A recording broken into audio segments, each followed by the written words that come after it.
Hello world, hello world. Yes, sometimes in this crazy world we need to laugh. Just take a look at this picture before I get into this story, which is quite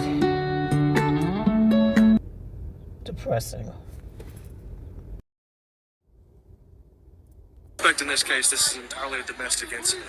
So the suspect shot the mother of the child children first, then responded to this location and shot 8 children, 7 of which being his own. There was an additional child at this residence that was not akin to him. However, we're still working on relationships and whose parents are whose. But it's a very hectic scene. There's a lot to investigate, a lot to unpack. Well, world, as you heard, a father killed 7 or more of his kids. Believe it or not, this is the most tragic, unbelievable incident I've ever heard involving domestic dispute. This is just unbelievable. My condolences go out to the family.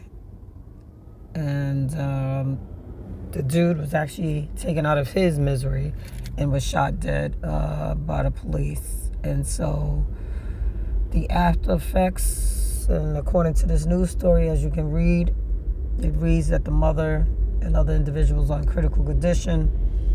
This, believe it or not, happened early Sunday morning. The reason is still under investigation. As according to news stories, again, obviously, is some sort of domestic dispute taking place. Again, condolences to the family, prayers, blessings, and just uplifting to this family.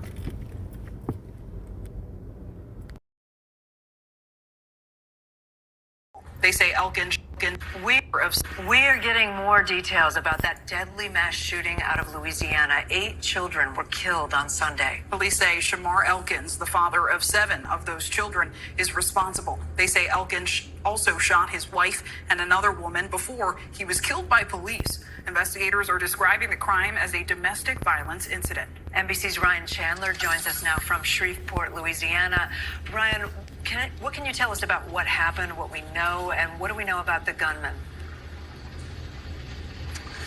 Well, one of the more concerning revelations about the gunman, Kate, is that he was a convicted felon. Authorities saying they're now trying to figure out how he came into possession of the 2 firearms they say he used in this attack, given a criminal history that would preclude legal ownership. I asked police more about this yesterday. They told me that in 2019, he was convicted of illegal use of a weapon for discharging a handgun near a school zone, and that would mean that he cannot legally possess the handgun or the rifle-style pistol they say he used to kill 8 children in this house behind me, 7 of them his own children, the other a cousin of those siblings. It's just an incomprehensible act that has local leaders here renewing an urgent conversation about the need to tackle domestic violence. Here's a bit of what they said today. 8 innocent children losing their lives as a result of domestic violence. There are no words that can fully capture the depth of this loss. We don't have all of the answers, but you can rest assured that the work that we started will continue, and we will fight this on behalf of this family. A lot of mourning, but also a lot of conviction in this community as they just begin to grieve and try and make sense of what happened. Yeah, and Ryan, what are we learning about the 8 children killed and the women injured in the shooting rampage?